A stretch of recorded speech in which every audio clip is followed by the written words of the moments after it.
next time you are sitting in a physical therapy waiting room, listening to the soothing trickle of one of those decorative water fountains and like the soft hum of a treadmill in the back, I really want you to know something. Right. Behind that receptionist's desk, completely hidden from your view, is this high-stakes, multi-year financial war. And that war, it literally determines whether the clinic you are sitting in will even survive the month. It is a jarring contrast, isn't it? Yeah. You have this environment that is entirely dedicated to healing and empathy and patient recovery, yet the operational reality for the people actually running that clinic looks, much more like a relentless corporate battle against these algorithmic giants. Exactly. And whether you are prepping to run a medical clinic yourself or, you're just insanely curious about the hidden economics dictating your healthcare bills, this deep dive is designed to uncover that invisible battlefield of negotiations.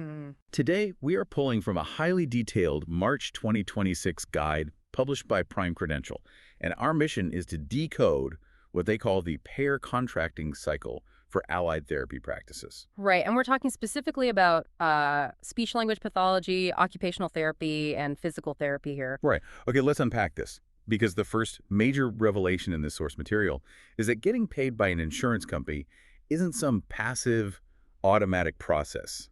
It is, it's an aggressive, ongoing negotiation where time is literally used as a weapon. It absolutely is. And to really visualize the pressure these clinics are under, I've actually set my virtual backdrop today to a massive red-circled calendar. I see that, yeah. Yeah, overlaid with these complex financial flowcharts.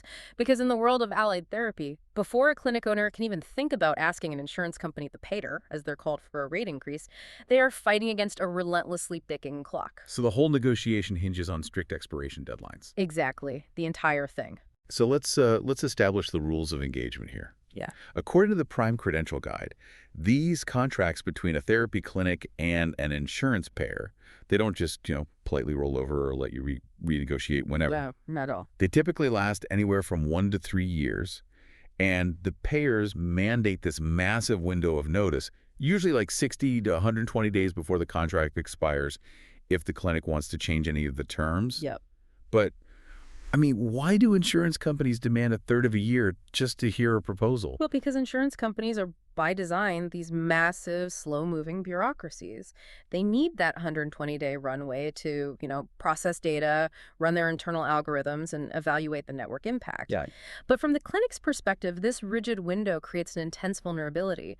The danger isn't just the paperwork involved, it's the mechanism built into the contract if they happen to miss that deadline. Right. The source calls this the auto-renew trap. Yeah. And this is where it gets terrifying for a small business. It really is. If a clinic's office manager misses that termination notice window by even a single day, an auto-renew clause is triggered, and the clinic is instantly locked into their old reimbursement rates for an entirely new cycle. Exactly. So picture a rural speech pathology clinic in 2026. They missed the 90-day window. They're now legally bound to accept the payment rates they negotiated back in, 2023. Right, completely ignoring 3 years of soaring inflation. Yeah, rent hikes, increased payroll costs, all of it. It is a mechanism designed to exploit administrative fatigue. In a consumer contract, there are often protections against predatory auto-renewals. Like with a gym membership or something. Exactly. But these are business-to-business contracts. The law assumes both parties are sophisticated entities. So if a clinic owner is, too busy treating stroke patients to check a spreadsheet, the payer's automated system simply rolls the contract over. Wow. And the clinic is suddenly operating at a loss, providing top-tier patient care but getting paid subpar rates for another 3 years. It is so much more punishing than I realized. Because going back to that gym analogy, it's not just a minor inconvenience, like forgetting to cancel the $15 a month gym membership. No, not at all. Forgetting to send the certified letter on the exact right day costs a clinic a massive percentage of their entire revenue. It could literally bankrupt a practice. What's fascinating here is the profound psychological shift this requires from healthcare providers. How so? Well, the Prime Credential Guide emphasizes that therapists, who usually enter this field purely to help people, they have to adopt the mindset of a contract lawyer. Oh. They have to treat every single clause as hostile and negotiable. They cannot assume the contract is a fair partnership. They have to be on defense. Right. It's an ongoing audit. Mm-hmm. They have to map out these notice periods a full year in advance just to earn the right to step up to the negotiating table. So you have to be paranoid about your calendar. Yeah. But let's say a clinic does everything right. They beat the calendar. They send the notice on time. They avoid the auto-renew trap. Sending a letter on time doesn't make an insurance company open their wallet. Now you have to actually justify the exact dollar amount you're asking for. Which brings us to the next phase, building the data arsenal. Exactly. Because you can't just walk into a negotiation with a multi-billion-dollar payer and say, hey, my rent went up. I need a 10% raise. No, absolutely not. You are moving from the calendar to the calculator at this point. Raw emotional demands mean absolutely nothing to an insurance algorithm. Right. Payers only respond to verifiable data. The clinic has to prove their financial reality and their clinical efficacy. And the absolute baseline, like the first mathematical step, is calculating the exact break-even point. And the guide defines this as total costs divided by patient volume. But, I mean, how granular does a clinic have to get with that math? Incredibly granular. A clinic has to calculate the exact cost per service. They take their total overhead, the lease on the building, the electricity, the specialized physical therapy equipment, the salaries of the front desk staff, the malpractice insurance, and they divide that by the expected number of patient visits. Wow, literally everything. Everything. If that math reveals that it costs the clinic $100 just to keep the lights on for 1 hour of occupational therapy, but the insurance company is only reimbursing them $90. The clinic is paying $10 out of pocket every time they treat a patient. Exactly. Which is completely unsustainable. But the source material also says payers increasingly demand clinical quality measures, right? And not just financial data. So how does a clinic actually prove quality to an algorithm? By tracking outcomes that save the insurance company money down the line. Oh, okay. Yeah, if a physical therapy clinic can show data proving their post-surgery knee patients regain full mobility 20% faster than the state average, Right. or that their specific intervention drastically reduces costly hospital readmission rates, that is quantifiable value, you are proving that paying your clinic a little more now saves the payer a massive emergency room bill later. That makes perfect sense. Yeah. You speak their language, right? Risk mitigation. But the guide also stresses researching external anchors to build this data arsenal. Yes, it does. It specifically lists Medicare fee schedules, Medicaid managed care rates, and state hospital fee surveys. Now, I have to jump in here because honestly, that feels like comparing apples to oranges. How do you mean? Well, if I have a private clinic negotiating with a massive commercial payer, like, a Blue Cross or United Healthcare, why would I use government Medicare rates as my baseline? Don't private companies operate on entirely different financial models? If we connect this to the bigger picture, you'll see that the entire healthcare market is deeply interconnected. Those external government benchmarks act as the anchor for the entire state's economy. Yeah. Commercial payers do not just pull their reimbursement rates out of thin air. Their algorithms base commercial rates on multiples or, percentages of what Medicare pays. Medicare is the baseline floor for the entire industry. Oh, wow. I had no idea. Furthermore, Medicaid managed care, where a state pays a private company to administer Medicaid benefits, provides highly transparent public data on base-level care costs. Ah, I see. So knowing those numbers tells you exactly where the absolute bottom of the market is. Precisely. And knowing where the floor is allows the clinic to establish two vital negotiation metrics. First, their reservation price, which is the absolute minimum rate they can accept without operating at a loss. And second, their target value, which is the ideal profitable rate increase they're aiming for. Understanding the state anchors helps the clinic solidify their BATNA. Right, BTNA, the best alternative to a negotiated agreement. Exactly.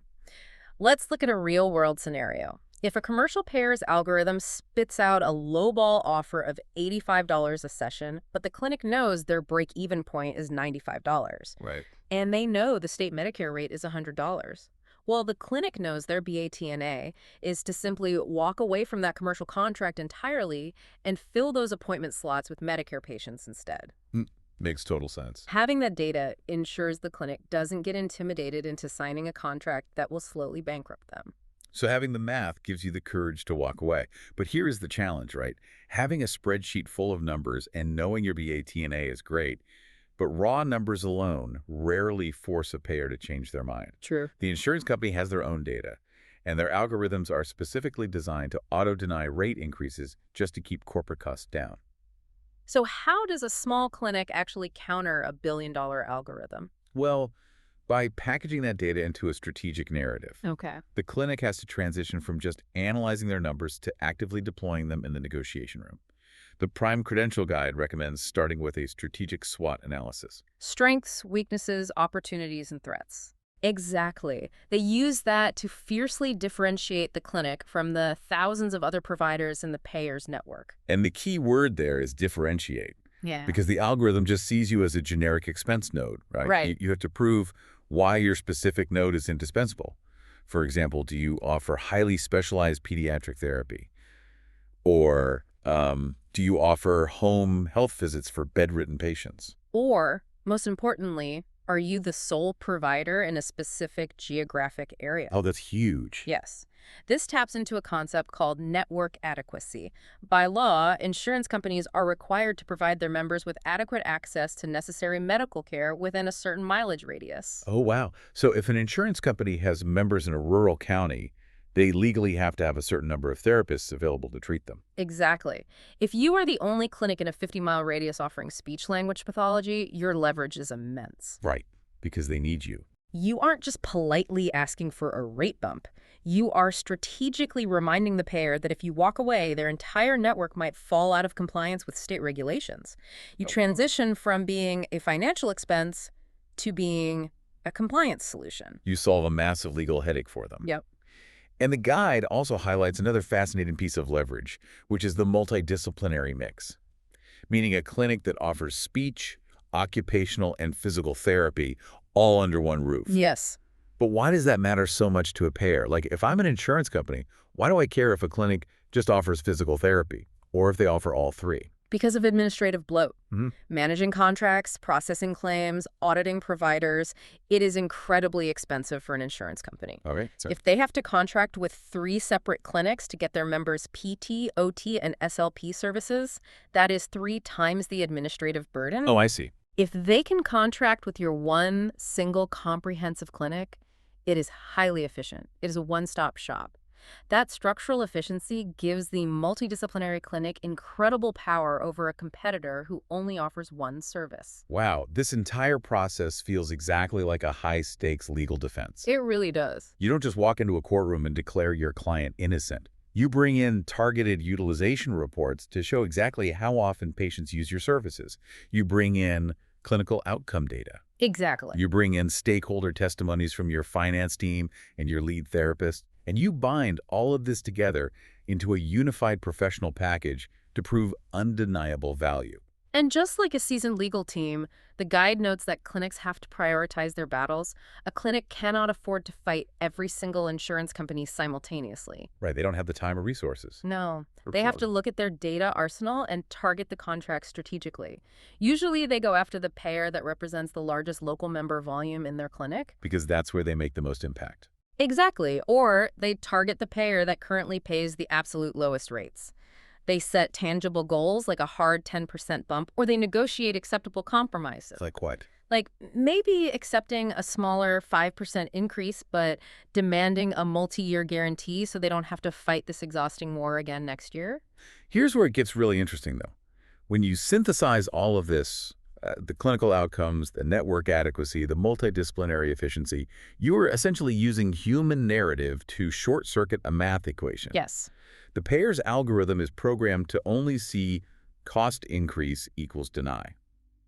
But your professional package forces the human negotiator on the other side of the table to see efficiency, legal compliance, and patient retention. It is a brilliant strategy. You force the payer to view the clinic as an indispensable operational partner rather than just an interchangeable vendor. So let's say the clinic executes this flawlessly. They audited the contract, they didn't miss the 120-day notice deadline, they built the perfect data arsenal, calculated their BAT&A, and proved their network value. Everything goes perfect. Right. And the payer agrees to the 10% rate increase. The new contract is signed. You would think it's time to pop the champagne. But according to the source material, this is exactly where clinics fall into a lethal trap. Yes. If their paperwork isn't flawless right now, they still get paid absolutely nothing. Because they hit the invisible bottleneck, credentialing. Credentialing. It is a word that sounds incredibly dry, but it has the power to instantly freeze a clinic's entire cash flow. Let's break down exactly what this is mechanically. Sure, credentialing is the rigorous primary source verification process that proves every single provider and clinic is legally and professionally eligible to bill a specific insurance payer. Okay. It involves verifying medical school degrees, tracking down active state licenses, checking for past malpractice claims, updating complex provider directories, and, submitting endless compliance forms. I mean, it sounds like getting a security clearance. That is a perfect metaphor. Think of it exactly like a security clearance at the Pentagon. You can be a brilliant five-star general. You can have successfully negotiated the grand strategy for the entire war. Right. But if your physical security badge hasn't been officially activated by the front desk, the doors simply do not open for you. You have zero power. And the crucial caveat here, the trap that catches so many clinics off guard, is how payers treat group contracts. Yes. Payers will routinely refuse to finalize those newly negotiated contracts, or they will completely halt paying out all claims until every single provider on a clinic's roster is perfectly credentialed. Exactly. The group contract is entirely dependent on the individual roster. So if a clinic has, say, 20 therapists treating hundreds of patients a week, how much does one single missing form actually impact the bottom line? Like, let's say 19 therapists are perfectly cleared, but one brand new hire is missing a single state compliance document. What happens? The insurance company can, and often will, freeze the entire group's revenue stream. You're kidding, over one document. Over one document. The system halts. That one missing document from a new hire means the payer system flags the entire clinic's roster as non-compliant. Suddenly, none of the 20 therapists are getting their claims paid. Wow. The clinic is still treating patients, still paying rent, still paying salaries, but zero money is coming in from that payer. That is terrifying.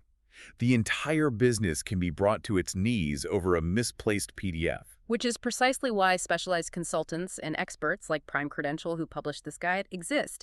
They step in to handle this massive, crushing documentation burden. Right, because therapists aren't administrators. Exactly. Because if the clinic owner is spending 15 hours a week tracking down a physical therapist's old state license from 5 years ago, they're not focusing on patient care. And they certainly aren't running complex break-even analyses for their next negotiation. This raises an important question about the modern healthcare landscape.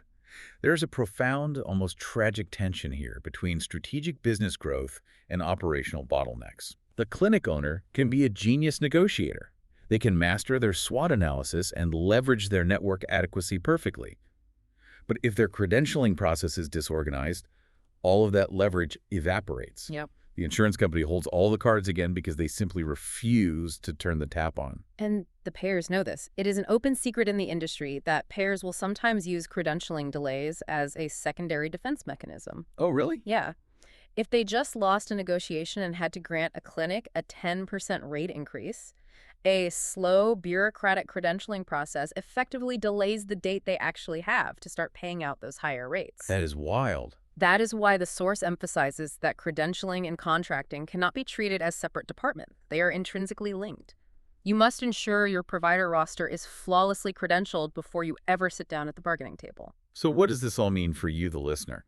We have covered immense ground today, moving from the calming environment of the waiting room into the intense B2B combat of the back office. We really have. What it boils down to is that the allied therapy you and your family rely on, whether it's an expert helping your toddler overcome a severe speech delay, or an occupational therapist helping your parent regain their independence after a stroke, that vital care is entirely propped up by a massive, unseen administrative war. It is a relentless war of attrition. Every single day, clinics are fighting to exist. Exactly. Every 1 to 3 years, these healthcare providers are forced to fight an exhausting battle of data analytics, rigid deadlines, and flawless credentialing just to keep their doors open and ensure their therapists are paid a living wage. Yep. They are dodging auto-renew landmines, calculating complex break-even math, and proving their human worth against massive corporate algorithms. And they're doing all of this silently, behind the scenes, while desperately trying to maintain that calm, focused, healing environment for you when you walk through the front door. It requires a staggering amount of resilience. It really does. But I want to leave you with a final provocative thought to ponder today, something that builds on the reality of this hidden battlefield. The source material makes it undeniably clear that for a clinic to survive, they must build massive data packages proving their financial leverage. Right. And they must prioritize their survival based on profit margins and high-volume payer contracts. Right. They have to focus their energy on the contracts that offer the biggest volume or where the math proves they're operating at a loss. It is a survival mechanism. So, here's the thought to mull over. If the survival of a clinic is primarily dictated by these massive data-driven leverage metrics and the sheer volume of patients they can push through the door, wait, let me phrase that better. If the survival of a clinic is dictated by those metrics, how might this unseen B2B arms race be secretly dictating the exact types of therapies available to you? That's a great point. If a highly specialized, time-intensive, one-on-one therapy doesn't generate the specific algorithmic data needed to win an insurance negotiation, does the clinic eventually have to stop offering that treatment entirely? It is a chilling question. Does the financial math required to beat the payer algorithm eventually force the clinic to abandon the high-touch, low-margin therapies that individual patients desperately need? The financial war in the back office isn't just about money. It might actually be shaping the very medicine offered in the front room. It is a lot to think about the next time you hear the soft hum of that treadmill and the trickle of the waiting room fountain. Thank you for joining us on this deep dive. Keep asking questions, keep looking behind the curtain, and we will catch you next time as we continue to uncover the hidden systems around the world around us.